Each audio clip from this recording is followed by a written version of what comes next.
Hi everyone. Uh, this week I would like to talk about the circuit simulator that we will be using throughout the class. Simulation program with integrated circuit emphasis. For short, we call it SPICE. Originally, it was developed in University of California, Santa Barbara, almost 47 years ago. Then it had been continually developed and many commercial versions are available. From board level simulations to integrated circuit level simulations, we use this software. This is basically a systematic solver that no matter how complicated your circuit is, it generates and obtains all the equations based on the modified nodal analysis that we will be learning and uses this methodology to solve the circuits in both time domain and frequency domain.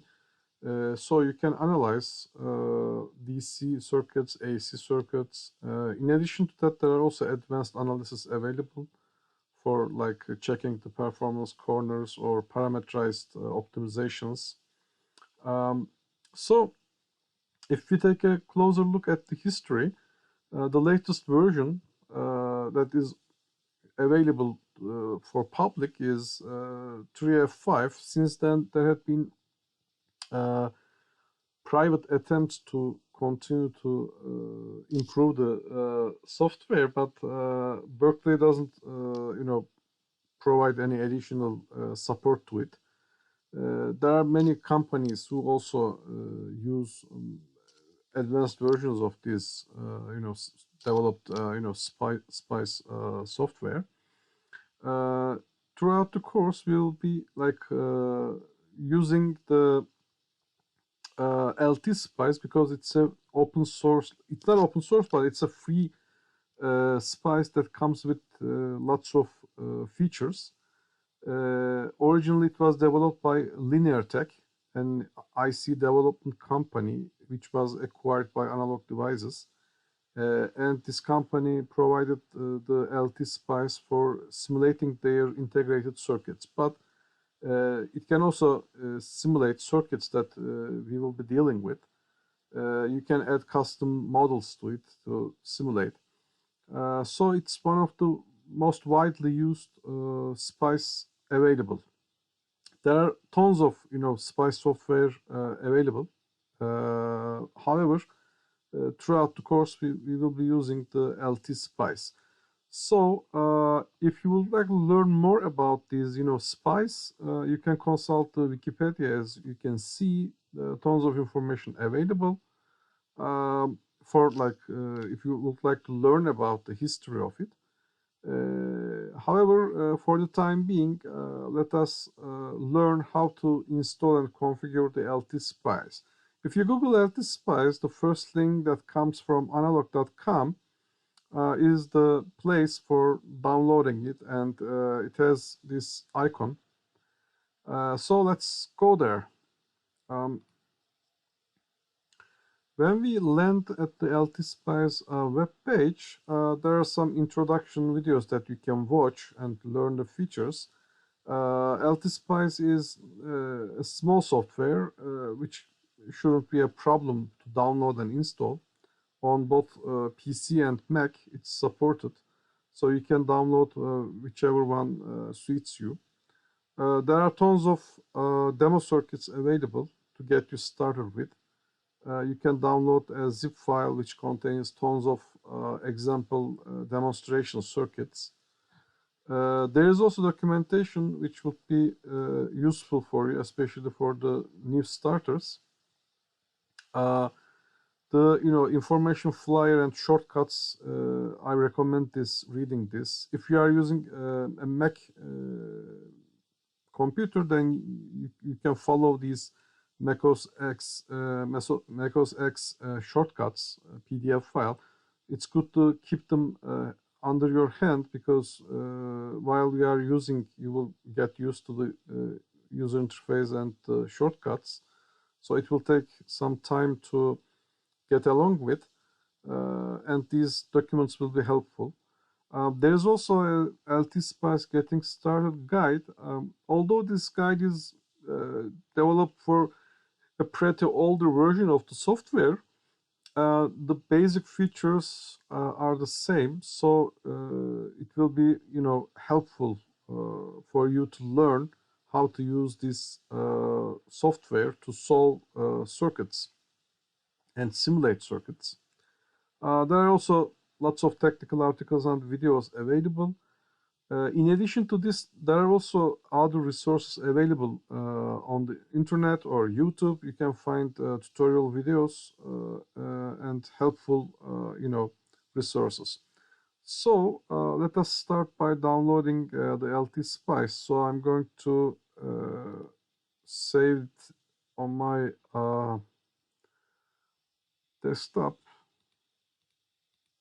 where I can simply install. So it's smaller than 50 megabytes. It's a very small software, but pretty, it packs a punch, as we will see. Now, after downloading, I just, open the installer, past the user account control of the Windows. We are welcomed with an software license agreement. We have to, accept it. Then simply you can choose the default directory to, I prefer direct installing into LT-SPICE. So I just, modified it, but it's up to you. If you just click install now, it's going to extract all the installation package and deploy all the necessary software on your computer. It's pretty slow because there are tons of files available. Although it's a small package, it can take a while to install the software.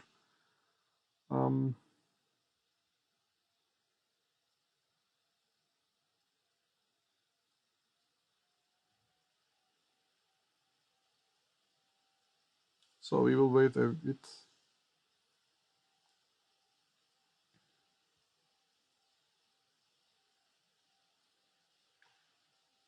Okay, we just observed that the LT-SPICE 17 version 17 has been successfully installed. We click OK.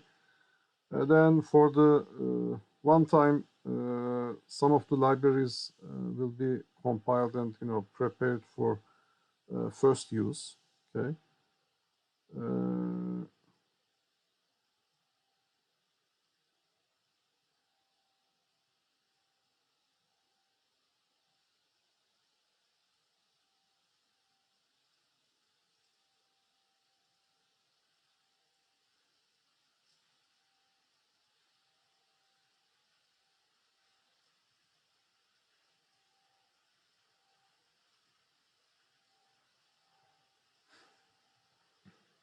Again, this will take some time, but this will happen only for once, and then LT-SPICE screen comes and welcomes us.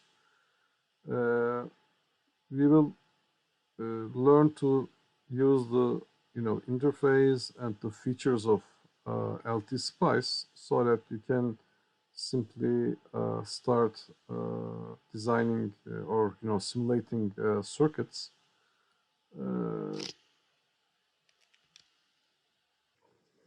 All right, let's maximize the window. We simply take a look at the menus. We have a file menu, new schematic, new symbol, open, new library, print setup, print monochrome sort of options are available.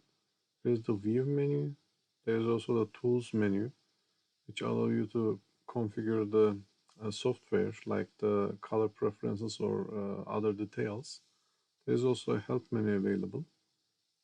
So We start with basically creating a new schematic. We end up with a gray scale screen which has some grids barely visible. This is where we put our components and connect them together. So when we open a new schematic, we are going to have this platform, and we are going to have our options. Okay, and there are icons, as you can see here. For instance, in order to place a component, we can simply take a look at these shortcuts, or these icons or shortcuts. So for instance, every circuit must have a ground reference point. This is called a ground, which is denoted as the node 0 in the SPICE netlist. This is essential for the computer to be able to understand your circuit and solve it. So it's essential for all circuits. Here we see the symbol. So I click on it, and it's attached to my mouse. So I place it any location that I would like to.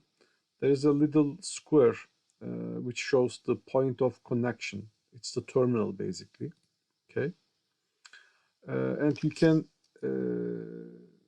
continue to put more grounds. All of them are virtually connected to the same node, circuit node. So you can have more than one, but they will be mathematically connected to each other. Okay, so you can press escape to exit from the placement mode, and we can simply grab a resistor, capacitor, inductor. We can grab a diode.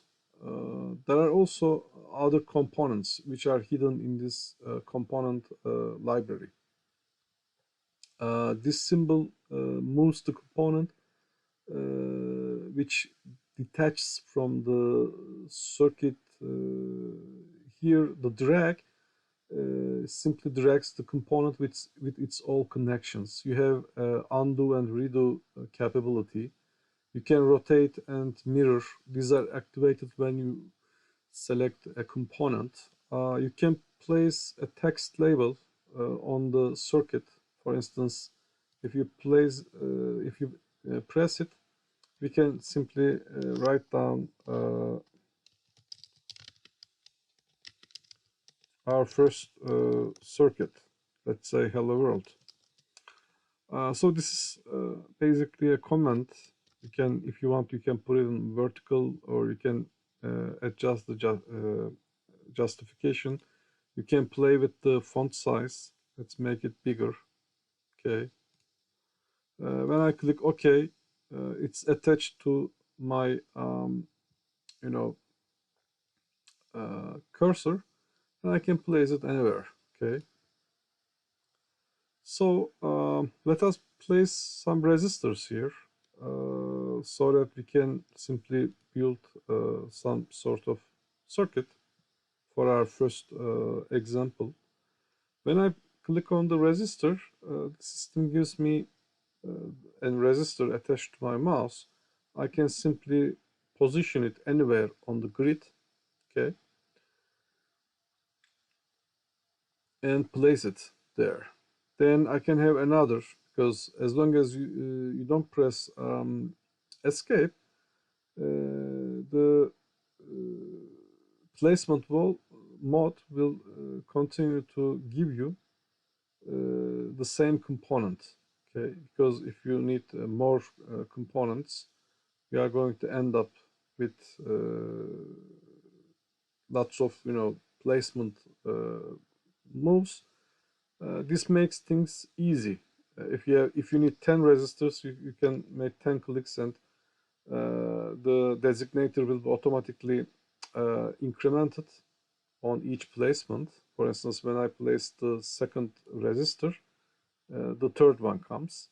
I don't need the third one, so I just press escape. Now, in order to move this component, I have to click on it. But in order to move, basically you have to go and choose the move command here, because this is done like this to prevent potential errors. So when I have these, move command, and when I click on the component, I grab it and I can move it anywhere. Now, as you can see, at this point, it's possible to zoom in and zoom out. Actually, you can zoom in and zoom out at any time. With the component attached, you can press Control R, Control plus R to rotate your component. For instance, I have rotated my component 90 degrees, and I can simply place it to some location that I'm happy with. Let's say I place it here. Okay. I'm still in the move mode. In order to exit from this mode, you can press escape. Escape always returns to the default mode, okay, which is the panning mode. If you click and drag, you can go any location on the schematic, and you can zoom by choosing this icon. You can zoom in and zoom back. For instance, if I want to zoom this region, I just click and drag a rectangle, and then it automatically fits it or zooms to that location. If I want to go back to previous zoom, I can just simply press the this icon with a negative sign. So we have placed two resistors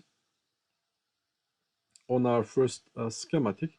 Now I need an energy source to be able to operate this circuit. In order to find it, we have to go into the component library, which is the logic gate symbol shown here. If you press it, it will come with some hierarchical components and folders. So there are lots of components available here, as you can see. Here, for instance, if you go and click any of these components, it will show you certain components here, for instance. These are used in modeling circuit elements, also used for simulations.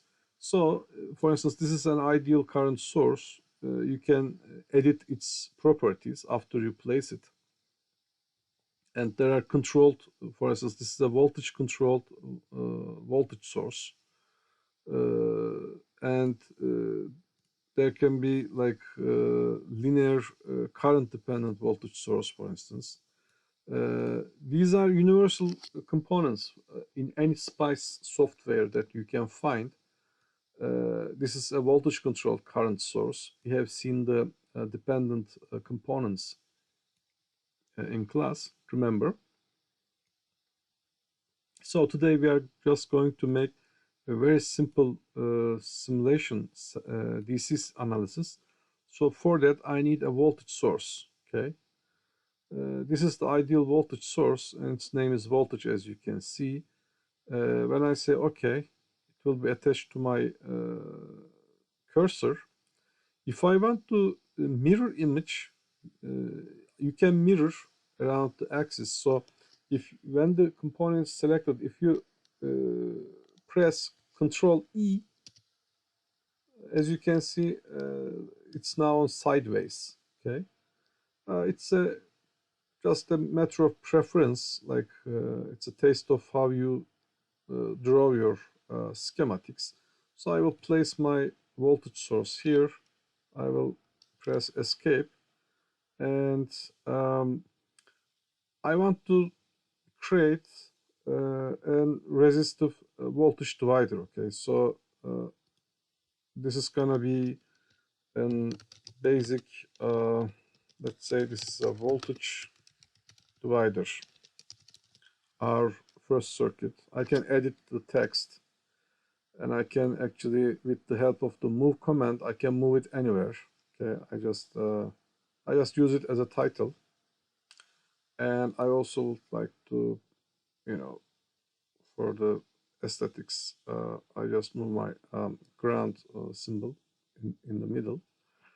Now I want to basically create a circuit. I have placed my components that are necessary, but there are no connections are available between components. In order to connect, we need wires basically, just like as if we are building a physical circuit. For that, you just go and grab this or click on this icon. This would give you the wiring mode. So you have a very big cursor has changed to a big cross. So in order to connect the two circuits, you just go to the terminal of the component that you would like to connect. For instance, I want to connect the positive terminal of this independent voltage source to this terminal of R2. Okay, so I just click on it and then I move. As you can see, there is a wire appearing on the circuit.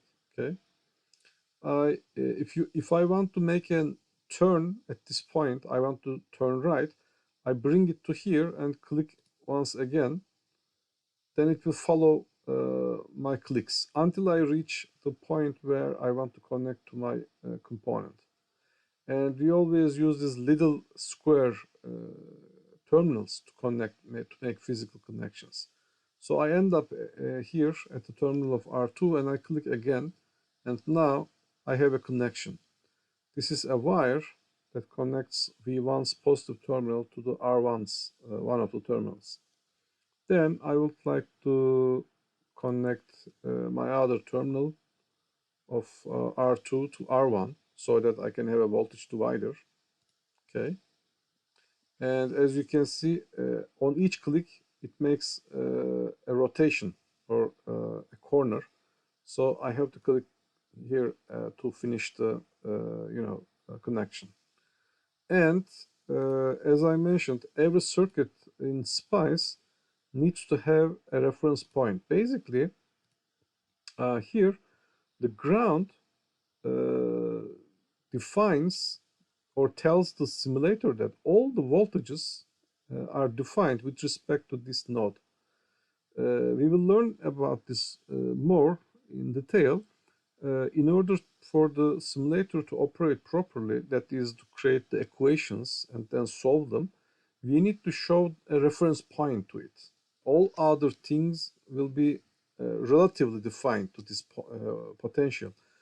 This doesn't necessarily need to be 0 volts, but any well-defined location that you attach this will give you an anchor point for the simulator to operate. So we accept this point as 0 volts. So all other voltage at these circuit nodes will be defined with respect to this reference point.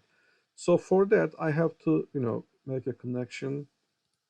Here I have a square dot which shows that this component, like the symbol, is connected to that wire.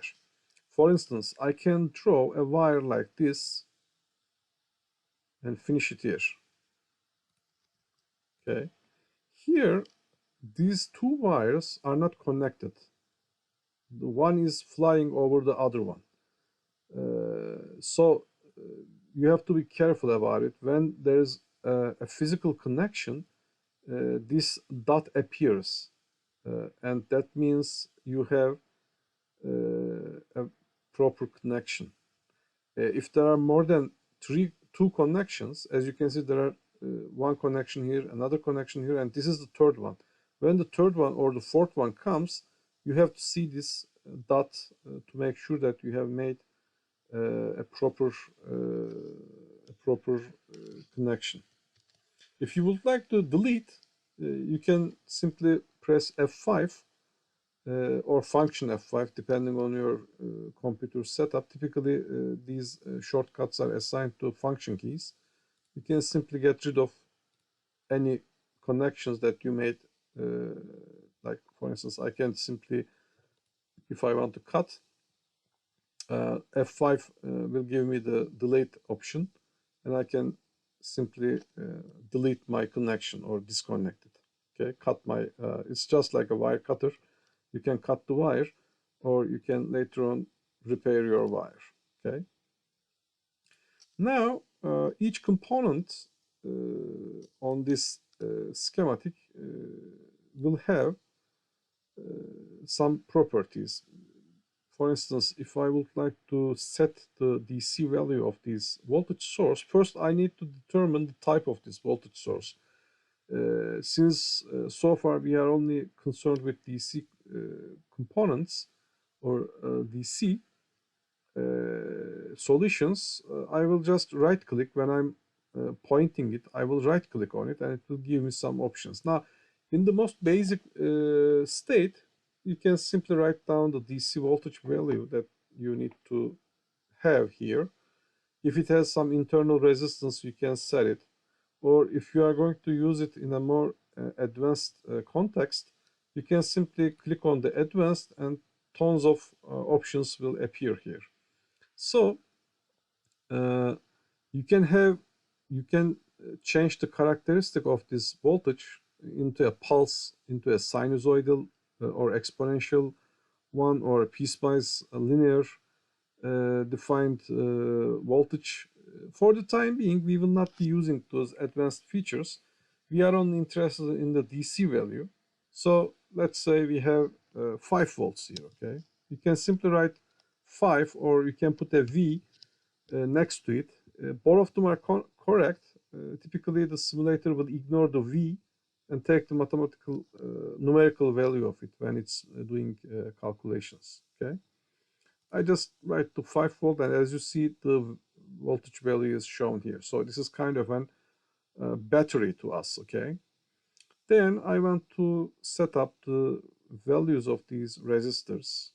So what I do is I go to the component, and you can simply right click, and it shows the resistance and the unit is ohms. So for instance, if I want to add here, let's say 1 kilo ohms, I just have to write 1 and K.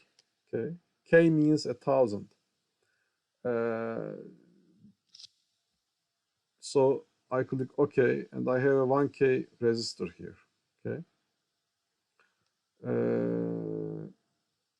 I can simply put another 1K here. So we have 2000 ohms in series, like in total, and 5 volts. So you can tell what the voltages will be even without, running the simulation. But this is a toy problem for us to learn. Now, every circuit is composed of nodes and branches, okay? So every connection will bring you a circuit node. For instance, V1's positive terminal and R2's one of the terminals make a connection. This is basically a circuit node. Now we can put labels to these nodes to identify, because our circuit equations will be based on the node voltages or the mesh currents. Typically, mesh currents method have a limitation. The circuit has to be planar. If it's not planar, then you may not be able to apply the mesh currents approach. But the node voltage method is always applicable. This is why all the computer software, especially the SPICE software, use node voltages. So there are basically 3 nodes in this circuit. This is node 1, this is node 2, and this is node 0, because I assigned the ground to these node 0, so it's designated as 0 node by the SPICE. This is a requirement, as I mentioned. You can, if you want, like if you don't put anything, the computer will automatically assign some labels to this. For instance, N1, N2 kind of. Or you can also, if you want, you can also put a label to give a name to this circuit node. For instance, I can say, I can simply click on this, and here it asks me for some label. So I can say reference point. Okay, ref. This is This could be a ref, or this could be in, this could be out, whatever you want. Let's say we label it as out, okay? When I click OK, a label is attached to me, and there's a square point terminal point. I just need to put it on the wire so that that wire will be labeled as out. Okay. Now, when I click on this wire, this will make this node name out. Other node name will be anything arbitrarily provided by the simulator. So we can save our file. Okay, when you click save, it will give you a default name of draft. You can, if you want to rename it, you can simply use the save as and give some name like voltage divider or whatever, and save it somewhere.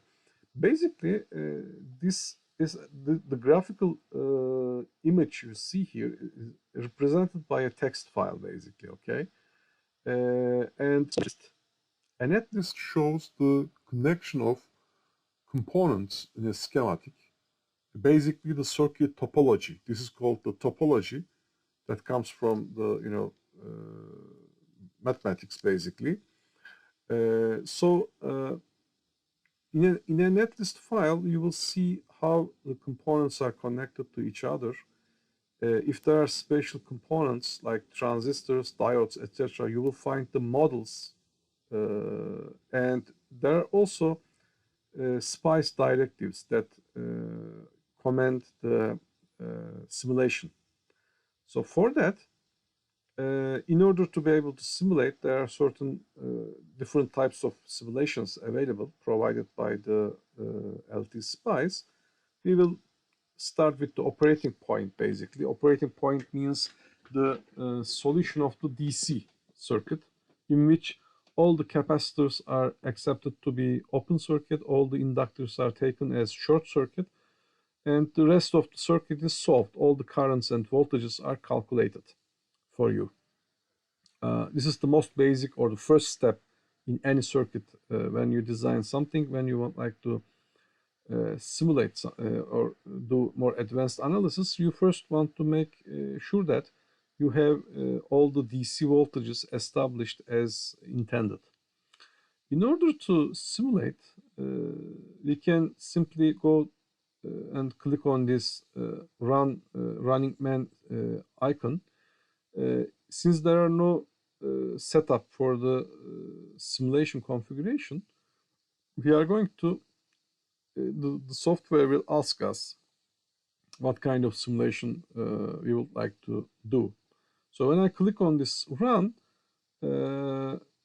edit simulation comment window appears here. Okay, the first option is transient. Transient means start running the circuit at t equals to 0 until the stop time, which you enter here.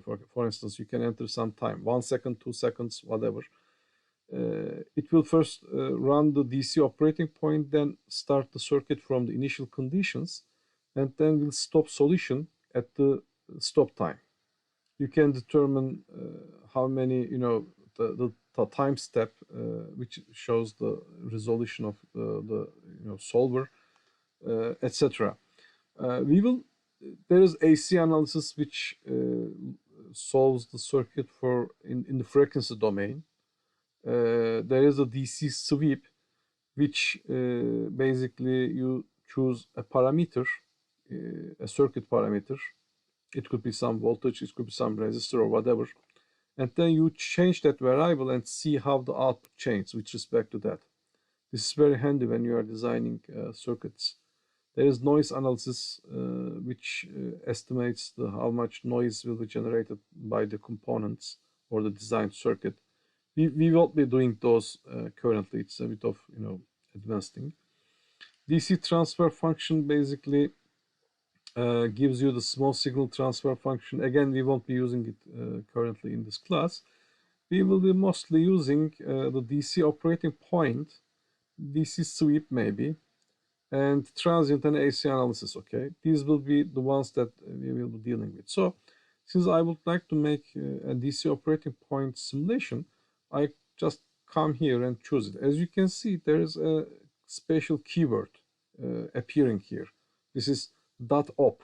Okay, this is a directive. You can also add SPICE directives using this icon. As you progress more in SPICE, maybe you will be using those, special SPICE directives to, comment your simulation.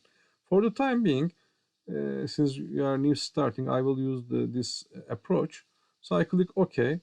So it will put an op SPICE directive on the schematic, and then I end up with a simulation results window which shows me certain voltages and currents associated with my circuit. Okay, I will make it a bit smaller.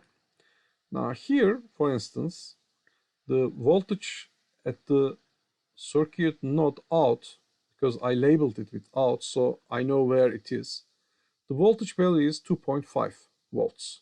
Okay, and the type of the numerical value is a voltage, as you can see here.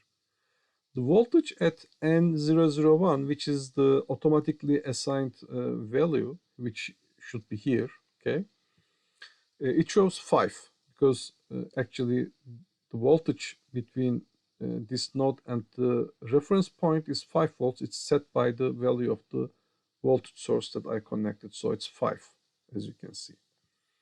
Now it shows the current of the resistor 2 as negative 0.025, which means minus 2.5 milliamps is flowing. Now the directions are randomly assigned by the simulator, so this is why it shows a negative sign. For instance, I know that the potential at this node is higher than the potential at the output, because it's 5 volts and 2.5 volts. So current should flow from left to right. Here, the SPICE took the positive direction as this. So for R2, it's chosen as from right to left by the simulator. So the negative sign here shows that it's flowing in the opposite direction. Unfortunately, this might be a bit of confusing at the beginning, because the current direction is arbitrarily chosen for each component that you place, especially for resistors. So what you can do is, in order to get a positive value, you can simply move the component and rotate it 180 degrees and then reconnect it back. Then you are going to get the correct direction that wouldn't confuse you. For instance, for the R1, the output voltage is 2.5, as you can see.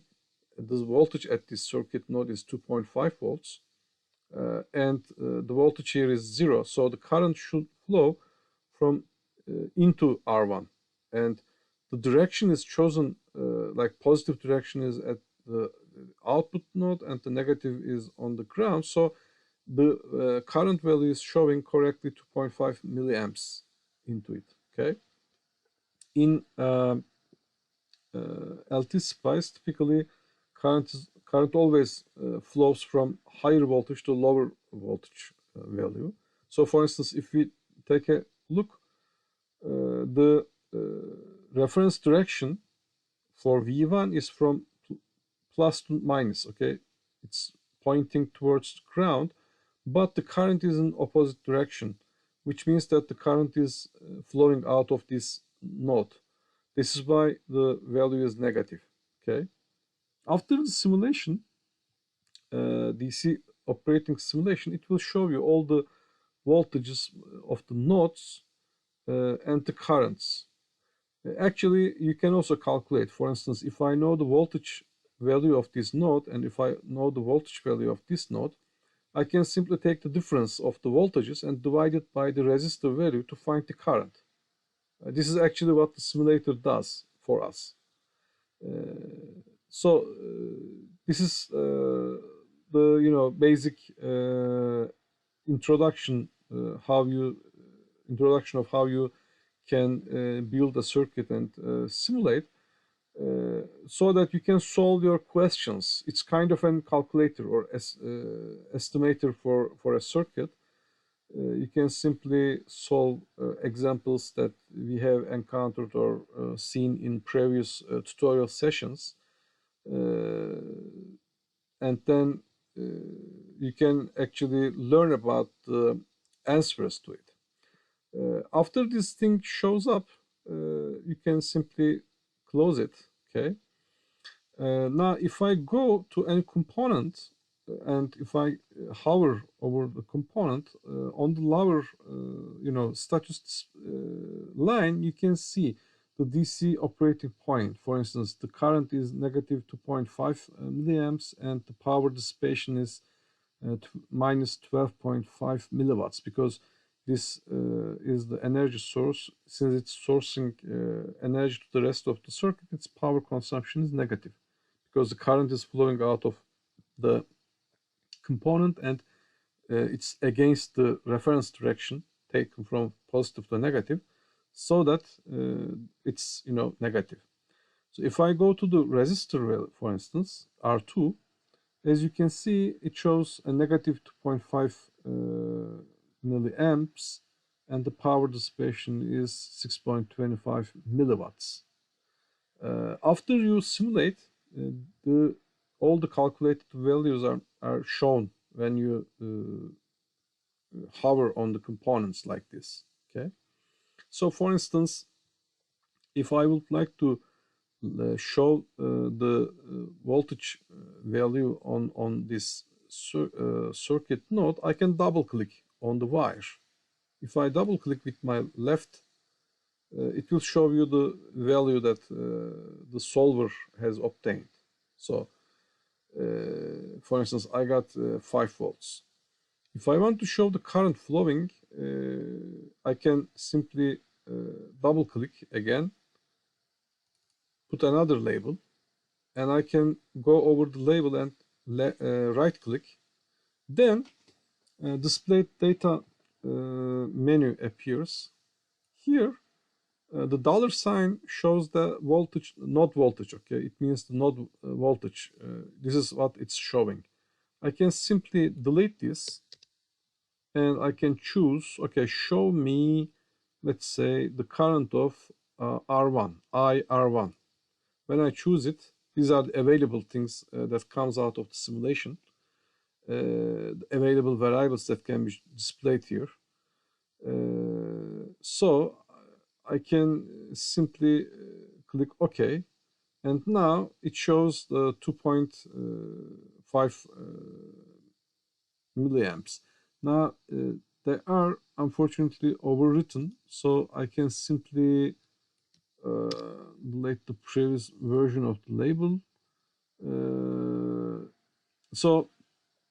This is how you can attach the voltages. For instance, here it should show 0 because this is my reference point where I accept that it's 0. All other voltages are defined with respect to it. If I double click here, I will see a 2.5 volts as the reference value, and I can simply right click on this net or circuit node. Node and net are used interchangeably. Typically a net is basically a connection. So you can choose this place the op data label.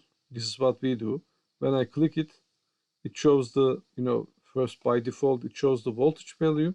If I want to show the current, I right click on it. And then let's say I want to show the IR1. So I can simply choose that. And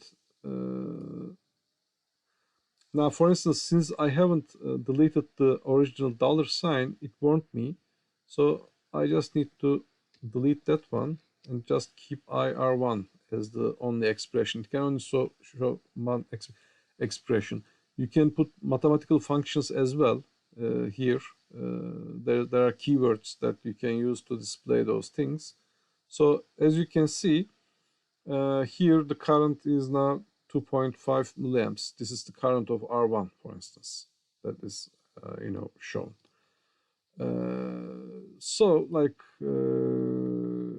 you can get your circuit solved like this, and you can evaluate how they work or operate.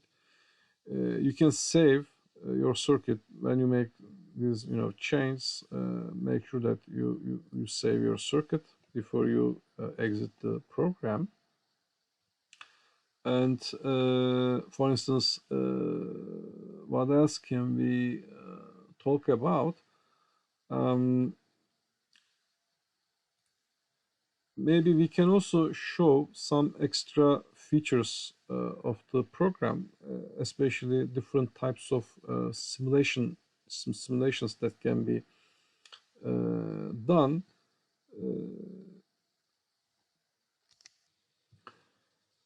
All right. Now let us take a look at the previous one of the circuits that we have seen in previous lectures. This is from the third week. We are given a circuit like this, and we are asked to find the voltage across the current source, and the power delivered to the circuit by the current source, and the power dissipated in the 10 ohm resistor. Now let us see how we can use LT Spice to solve this question. Okay, so I simply create a new schematic.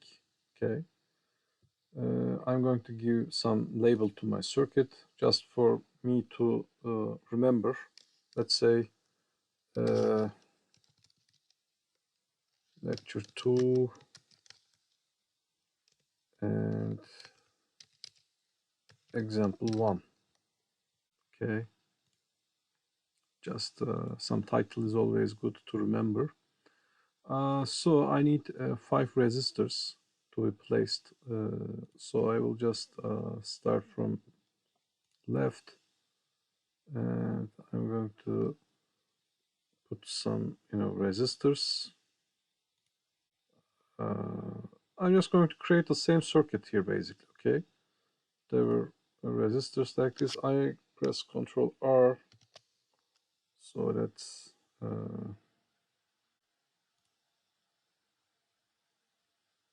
simply create the same circuit topology. Now I need a current source here. For that, I go to this symbol, or you can press F2, function 2. So here, the current, basically the current source, that's what we need. You can see the symbol, which is the ideal independent current source. I have to rotate this to match the directions, so I simply press Ctrl R twice, and I place it at some point, some place here. Okay. Now we need the reference point for the simulator to be able to solve this circuit. So I have to grab my ground, okay, and place it anywhere beneath this level. Anything will work, so I just place it here. Now it's time to wire up, buckle up and wire up. So I choose my wiring tool, start connecting my circuit elements together using the wire command. So on each click, I will have some connections within the components. Okay, and let's say, okay, and so last thing is the ground. So now my circuit is established. Okay. Since the circuit, the question asks me about the voltage of these current source, I can give a label to this node because I'm particularly interested in this node. Let's say this is the input. Okay, so I can just give a label, something like in. It's up to you. You can give any string name. It doesn't really matter. A, B, C, whatever you want. So I just, place my label here. Any location is fine because it's the same thing from mathematics point of view. So I click on this. Now it's time to enter component values for the, for our circuit. Okay. So let me check it. We have 5 amps, 30 ohms, 64 ohms, and 10 ohms. So I will simply right click and enter 5 amps. And here I have 30 ohms. For the ohms, you don't need to enter anything, just the number, because it's already in units of ohms. If you have very large resistance, like a mega ohm resistance, you have to write meg, not m, because if you write m, it's going to be perceived as 10 to the minus 3, which means milli. So this is something that you have to be careful about. In any spice, if you have very large resistances like 10 to the 6, you have to write meg, not m, to represent it, because m, since the simulator is case insensitive, the m is reserved for 10 to the minus 3, so it means a milli. This is a common mistake the newbies typically do a lot. I have the 64 ohms here and the 10 ohms here. Then 7.2 and 6 ohms here. Okay, 7.2 and 6 ohms. Now I actually have completed my circuit and it's ready for simulation. What I can do is I'm interested in the DC solution of this circuit. So the keyword for my SPICE keyword is .op. So I can simply add it as a command to this text file, to this schematic, which is actually a text file. I will show it to you later. So I just take my directive, or you can also put a text, but choose SPICE directive here. I just simply write .op. Now it's case insensitive, but I just write it with capitals. So you can place it anywhere in the, any appropriate place on the schematic. So we can simply put it here. Now, when I click on simulate, the simulator will know what to do. It will solve the circuit for us and show all the voltages at these circuit nodes, okay, and the currents. So, like I have one node here, okay, another node here, and the third one here. 1, 2, 1, 2, and 3, and a 0 node, which is my reference point. So this is only a 4 node circuit. Okay. So let us do the simulation and run it. Then it will show us the results. Basically, the unlabeled nodes are designated as N1 and N2. You can put labels to make it more easy to understand and follow. It's up to you. For instance, I was interested in the voltage across this component, which is a current source. So the voltage between this node and the reference point actually represents its terminal voltage, the difference. This is 0 volts and this is 60 volts. So it has 60 volts, but not that. Normally, the current flows from positive to negative terminal. So a positive terminal here and negative terminal here.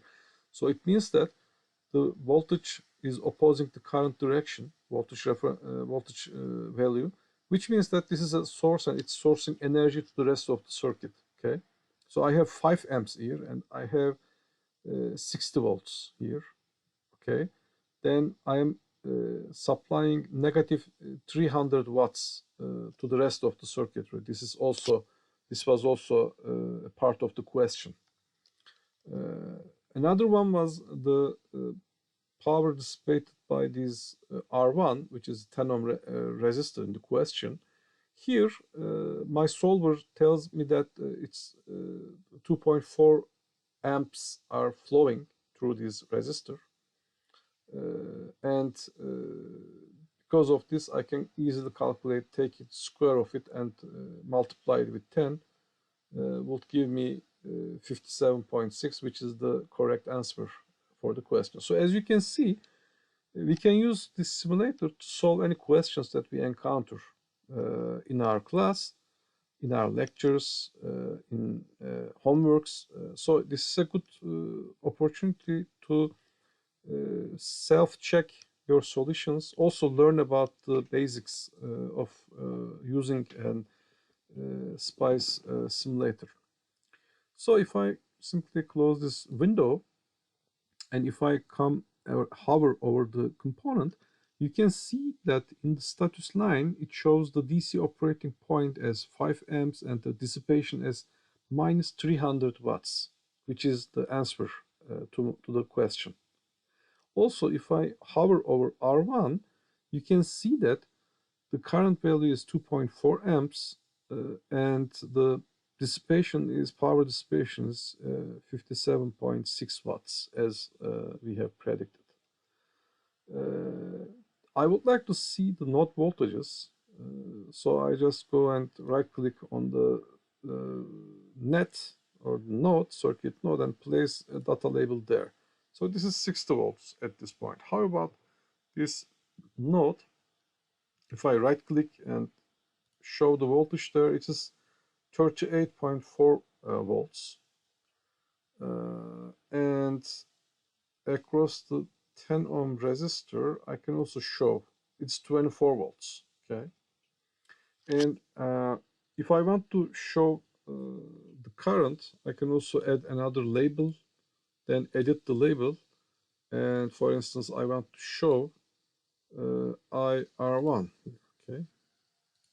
So it shows that the current is in this direction. How I understand it, this is the positive value and this is a 0 volt value, right? If I double click, this is 0 volt. So the current shall flow in this direction and it shows 2.4 amps. Then the resistor's positive or the reference direction is correctly chosen and the current is flowing in this direction. So all the elements and all the circuit variables can easily be solved using this approach. Of course, this is for the DC simulation. There are also other types of simulations available that we will learn by time.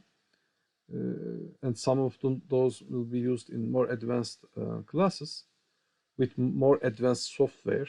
But for the time being, I think this LT SPICE would be a very good start for you to learn about how to solve circuits. Also will accompany you throughout the class, helping you to find the answers and self-check your calculations for homeworks or for assignments.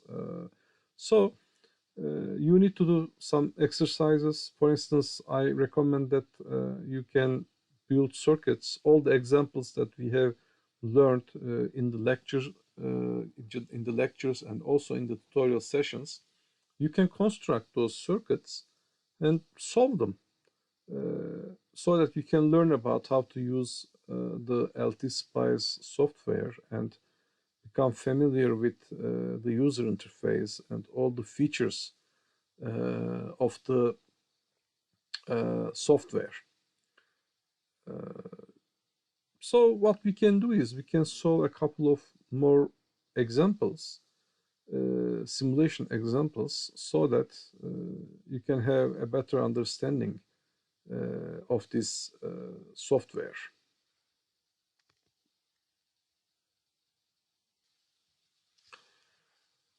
Before going to the next example, we can cross-check the results with the solution. For instance, in our solution, we have found 60 volts, as you can see. which is in line with the simulation results. Also, the current through the 10 ohm resistor is found as 2.4 amps, and the power consumption is calculated correctly. So this shows the power of basically the SPICE simulator in helping you to understand the basic concepts of electric circuits and electronics. So let us move to the next example. Okay, before proceeding to the next example, I would like to show you something. If you come to the View menu and click on the SPICE netlist, you're going to end up with a text file. Here, it's a definition of our circuit and all our simulation commands. A SPICE netlist file is what our circuit is. So it shows the location of the file, or you can put any label on this. There's a star here, which means that this is a command. And then there are keywords like R for resistors, C for capacitors, and L for inductance. This shows the components, built-in components. So here, for instance, when I have R1, I know that I'm dealing with this component. And the next thing shows the positive terminal of R1 that's connected to a node which has some label, and 0. 0 shows my reference point, which is the ground. So I know that the R1 is located between the N002, which is this node, and 0. And its value is 10 ohms. So I just write down its 10 ohms value. And for, let's say, R2, here is labeled as N001 automatically by the simulator. I define my component R2 between N001 and the reference node, and the value of it has been entered. And for R3, the same applies, but here, since I put a label in, it shows that label name. So the R3 is between the node in and node 0 with a value of 30 ohms, as you can see here. And R4 is between N001 and in, which means that the positive terminal is here for the R4. So the current is taken as the reference direction for the current of R4 is from right to left. And its value is 7.2. And for R5, it's located between N002 and N001, so its positive value is here. The reference terminal is here, so its current reference direction is towards the left. And I have I1, which is my current source, and it's connected between the positive terminal is here. As you can see, you can understand it from the, you can tell it from the direction of current flow. So the positive terminal is here, and the direction of flow is towards in. So it's written like that, and its value is 5 amps. And there's some text, so it's included here again as a comment. Okay, this is the title. You can move it anywhere in the file. The order is not important, but the connections are important here. Like you have to write them properly. Basically, this defines your circuit from a software or mathematical point of view. Then the simulation command can be observed here, .op. And there are some extra, like the back annotation, which means with this we can simply show these values on the schematic. So it creates necessary files so that you can annotate the node voltages or the currents of the components, circuit elements. And there is a keyword .end that shows the end of the file. Actually, old SPICE simulators typically operate like this. You create a text file that represents your circuit, and then your simulator will read this text file and will output the simulation results. But today we have the graphical user interface, when you draw something, it is before simulation, it's converted into this text file, and actually this text file, the netlist, SPICE netlist file is simulated. In more advanced context, if you have semiconductor components like transistors or more advanced things, you will see that there are models also included in this file. Currently, we won't be using those for the time being. I just wanted to show what is behind the hood, or what's under the hood for the simulation engine. Okay, actually, it runs this piece of text file and shows us the results.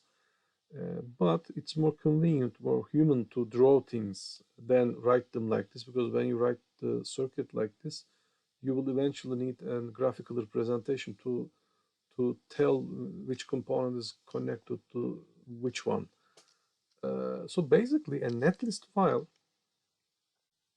shows you how components are connected to each other. In addition to that, it contains comments or simulation related uh, comments as well. Okay, so this is the most universal way of working with any SPICE simulator. You can create this text file and feed it to the simulator, and it will spit out you the results. So let us create another schematic, and then let us work towards another example which will teach you a very powerful feature of LT SPICE, which is called parametric simulation. Here we are given a circuit. We have a 20 amps current source and some bunch of resistors. We don't know one resistor value. Now the question asks, find the value of R that will cause 4 amps of current to flow through the 80 ohms resistor. So when the 80 ohms resistors has 4 amps, I need to find the R value. This is something quite different because there is no numerical value here. So what we can do is we can try our luck. Like, let us think about solution. I can observe the current through this current flowing through this resistor, while I can change or apply all the possible values of R. Let's say start from 0 ohms to 100 ohms, whatever range. I can simply increment the R and check for the current. If the current is not 4 amps, then I continue to increment my resistor or decrement. And the part B asks for how much power will be dissipated and how much power will the current source generate for the value of R from part A. Okay, let us go back to LT SPICE and build this circuit. So the first thing is I'm going to put some title. So this is going to be lecture 3 and example 2. Just put it here. Then I need to have some current source, which I already have. I rotate it. Then I will need to have some resistors. So I click on the resistor button, and okay, I will have some here, and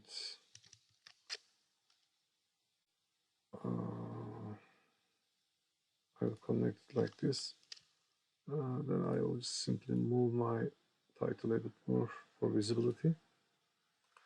And also, yeah, I will also need a reference point. Never forget this. Maybe the first thing you should put on the bench should be your ground. Then I wire my circuit as we have done before, which is straightforward.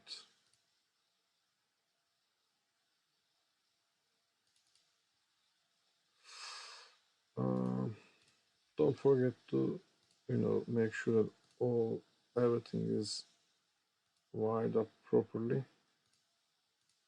So all of these little squares must connect somewhere. Then I need to enter the compound values. I have 20 amps of current source here. Okay. This is 60. This is 40. And this is 80. Now here I want to make this a variable because I'm going to run a parametric simulation, simulation. So I want to change the value of these components. So I need to define a parameter, not R, a parameter. Let's say if you are going to use this parameter, you have to write it within curly brackets. Okay, so I just write, let's say Rx. Okay, this is the unknown resistance value. So I label my variable as Rx, or you can give any name, but it has to be within the curly brackets so that the simulator can understand. Okay. Now this is a circuit variable which I will be doing simulation, and I will be changing this value, and I will be doing simulation again and again and again until my loop finishes. You can think of it like a do-while kind of loop that runs the simulation many times, not only once. In the previous examples, we only solved our circuits once. So, for instance, let me also close these previous files to open some space, because when I run my simulation, I'm going to get the graphic output. So now, in order to tell the simulator what to do, I need to put a keyword. First of all, I want to solve for the operating point because I'm doing DC solution. Okay, but I also have an extra parameter here. Okay, and in this case, I'm going to use a special keyword again and give my parameter name, and I will step it. I will variate it until I sweep or scan all the possible values that I would like to. So for that, I will grab another SPICE directive, which is dot step parameter. Now the parameter name will be Rx, the minimum value of it and the maximum value of it, and then the step size. Okay, this is the common convention in SPICE. So let's say I start from 0 ohms, not 0, but let's say I start from 1 ohms, and my endpoint, I'm just experimenting with. I'm going to experiment with the circuit. So let's say 100 ohms. Okay, and my step size should be 1 ohms, let's say again. Okay, so I'm going to do 100 simulations, and on each simulation I will change the value of the Rx. Then I'm going to get lots of data, but I'm looking at the instance where the R2's current is 4 amps. And for that particular simulation, I will take a look at the value of the Rx, which Rx value makes the current through the 80 ohms resistor 4 amps, as the question demanded this. Okay, so this basically creates a loop for the simulation type .op. So I'm going to place it here. Okay, and I can now run my simulation, because it's going to solve the circuit for DC operating point 100 times. I know it because This is the final value, this is the first value, and the step size is 1.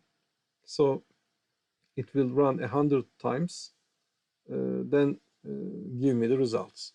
So what I do is basically I go to this run button and click on it.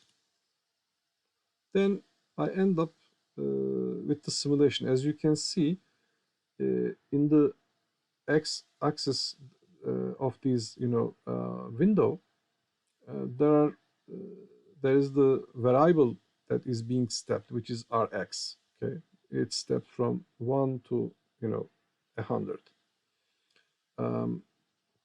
So on the y-axis, I don't see anything because I haven't added any traces. Now, remember our question. Find the value of the R that will cause 4 amps of current to flow through the 80 ohms resistor. So I'm interested in the current of this 80 ohms resistor. I want to plot this with respect to the value of the R so that I can see how the current of R2 changes. Now, if you go over the component, hover over the component, you will see a probe symbol. This is a current probe symbol, basically. Okay. So if you go to a voltage, you will see an oscilloscope probe, which will show you the voltage. And if you go over the component, it will show you the current flowing through the component. So I go over to R2 and I just click. And there's a curve, as you can see, plotted here. Now, as my resistance value is incremented from 1 ohm to 100 ohms, the current flowing in R2 also increases somehow, okay? But I'm particularly interested in finding the point where the current is 4 amps. So this is, I can play with the axis values, axis tick values. So if you go, there's a ruler sign coming. So if you simply right click, you can adjust the tick values. And for instance, I can say, I can put it to 0. And from 0 to 100 ohms, put the tick labels on tens of ohms. So and the same applies here, like on the y-axis I can give from, let's say, 0 to 10 amps. I can play with the axis properties and scale them to my taste. So as you can see, it will follow accordingly. So I would like to see the corresponding value for 4 amps of current that flows through R2. So what I can do is I can simply add or draw some line here. For instance, you can also put these things to mark important points. So if I bring it here, okay, if I go down from here, it shows me around 30 amps. Actually, this thing didn't scale up properly. What I can do is I can put my ticks at 9 points so that I will get, or at, let's say 5, to see if I can reach the value of 30. Another, feature could be like the showing the data points that the simulator had run. So we can actually zoom to this particular region, and I can also view, mark the data points. Now, data points is the points where the simulation has been run. Okay, so as you can see, actually the point here, basically, if you take a closer look at the status line, when the y value is approximately 4 amps, the X value is 30. So it means that when our X value is 30, the current through the 80 ohms resistor R2 is 4 amps. This is the point where I'm looking for. So I come from 4, I intersect with my curve, and then I see that it corresponds to 30 ohms. Now, in order to increase the accuracy, I can play with my simulation circuit. For instance, instead of going until the, let's say, 100, I can simply change the stop value, let's say, at 50, and I can simply increment with smaller increments, like I can make it finer, 0.1 ohms. And then I can rerun my simulation. Now this time, as you can see, it's running the simulation, and then it will give me a finer work or solution. And I can still zoom towards the 30 ohms range, and as you can see here, at the at the value of almost 4, I encounter that the X is 30 ohms. So my solution should be 30 ohms. Now, if we go back to our example, as you remember, when we solve this circuitry, we have found it as 30 ohms. Okay, using the basic, Ohm's law and the basic things that we have learned before. So even we don't know what the value of the R is, we can still simulate the circuit and look for an answer. This again shows an important, aspect of the simulation software, SPICE. In SPICE, we can do parametric simulations in order to find out how the circuit behavior will change, or by observing some voltage or current, we can find out the correct value of a component that needs to be fit. So we are basically inversely solving the question at this point with respect to a single parameter. So far, so good. This was an example, an extraordinary example to show you how you can use the parametric variations to find out the solutions.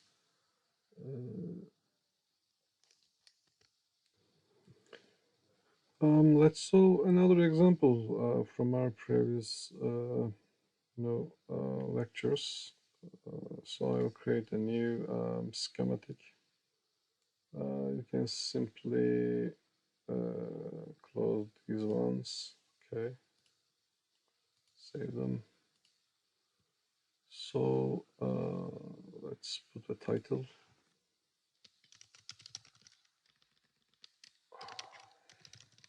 Tutorial 3,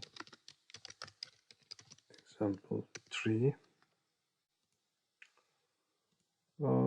And let us go to our example 3. Use the voltage division to determine the voltage across the 40 ohms resistor. Use the VO from part A to determine the current through the 40 ohm resistor, and use this current and current division rule to calculate the current in 30 ohm resistor. How much power absorbed by 50 ohm resistor? Now, when you are doing this by hand, it's gonna take quite a bit of time. Meanwhile, when you do it with a simulator, it will ease lots of things. So let us first construct this circuit. We are going to need 6 resistors and the voltage source. So I need to grab my voltage source. Here I say voltage, and my voltage source is here. Okay. Then using the resistor, value, I just need to have 1, 2, and 3 resistors like this. Then with Control R,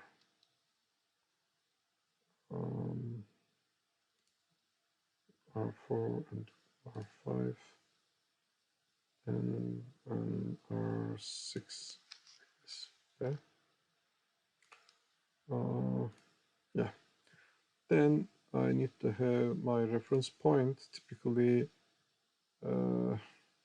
it's the circuit node that can simply choose it like this. But when you have a voltage source, if you have a single voltage source, typically you can choose its negative terminal as your reference point. Okay, it's convenient to choose like this. Then I wire up my circuit according to the circuit topology in the question.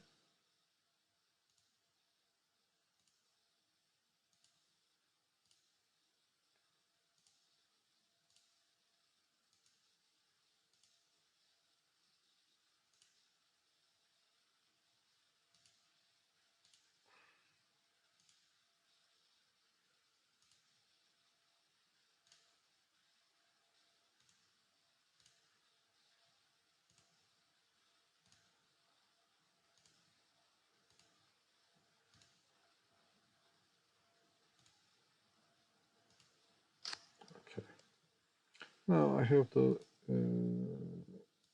provide the values. We have 60 volts here and 40, 20, 70.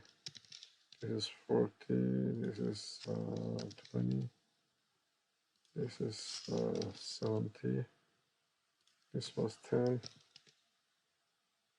this was 50, and last one is 30. Okay. Now our circuit is ready, kind of, right? And I need to put my directive, which would be the operating point, basically solve it the DC operating point of this circuit. So I calculate all the voltages and currents for us. Okay. Then I simulate my circuit basically, and I obtain all my results. So we are asked to find the voltage across the 40 ohm resistor. Now, in order to find this, the voltage across the R4 is basically the difference of the node voltages between this node and this node. So what I can do is I can simply close this and give some circuit names to it. Okay, let's say node 1, let it be node 1, and let this point be node 1, or short circuit this resistor basically. When I do this, I have to change the name to N2. Each node must have a unique name, and this region is completely N2, so I just need to add another label here for N3. Okay. Now if I resimulate my circuit, I'm just looking for the difference between the Vn1 and Vn2, so that this would give me the value that is asked. When I do my simulation, I see that the Vn1 is 60 and it's set by the value of this voltage source, and Vn2 is 40. So if I take the difference, I'm going to get 20 volts across this resistor. Okay. And in part B, determine the current through the 40 ohm resistor and the 30 ohm resistor. I don't need to apply anything right now because it's all calculated. So IR4, as you can see, is shown as 0.5 amps, and IR2, which is a 30 ohm resistor, is shown as 0.16 and 666 amps, which is actually 166.7 milliamps, basically. Okay, and these are shown in amps, so you have to convert it into milliamps or microamps depending on what convention you are using. But the answers are in my hand, as you can see. And in order to see the power consumption, I can simply close the results window and just hover over the component 50 ohm, and the power dissipation is shown as 347, as you can see in the left bottom corner of the screen. Okay, 347 milliwatts. Now let's check if the circuit simulator solved correctly. Now in our solution, remember, the voltage across these 40 ohm resistor was 20 volts, and this is in line with our simulation results, because if I double click here, this is 60 volts, and if I double click here, this is 40 volts. 60 minus 40 gives me 20 volts, which is the correct answer. So the simulator answered us correctly. And for the, if we apply the current division rule, we are going to get like 0.5 amps for the 40 ohms and 166.7 milliamps for the 30 ohms. These are again correct values. If I hover over R4, we see that it's 500 milliamps or 0.5 amps, which is the correct answer. Only the direction is inverse because of the random selection of the positive terminal of R4. So it's not important here because the current is flowing from right to left because of the potential difference. You see 60 volts is larger than 40, so the current should be in this direction. And I know the direction, so that sign value actually shows that the simulator chose the wrong direction for reference, or the opposite direction, not the wrong, but the opposite direction. This doesn't change anything from solution point of view. I know that the current is flowing in from left to right, and it's 0.5 amps. And for the R2, when I hover over it, it shows the correct value of the answer, 166.7 milliamps. Since it's 40 and since the voltage here is lower than that, I know that the current is flowing towards this direction, and this is why the here the R2 is aligned, has a correct polarity with the voltages, so that the current is positive, which means that it's flowing in the expected direction. Here it's shows the opposite direction because I have chosen the wrong direction, maybe. So that negative sign tells me that. So when I go and calculate, do the math for the 50 ohm resistor, I obtained 347.2 milliwatts, and same result is available here in our simulation. When I hover over R6, I have the same value as you can see in the lower left corner. So that will be all for today's tutorial session. I advise you to try to get familiar with these, SPICE software and learn how to use it by solving tutorial examples or the examples that we have done in the course. So you can always use this tool as a verifier for homeworks or for projects or for anything that you encounter. Basically, it's going to be a very handy tool throughout your whole career as an electrical electronics engineer. See you next time.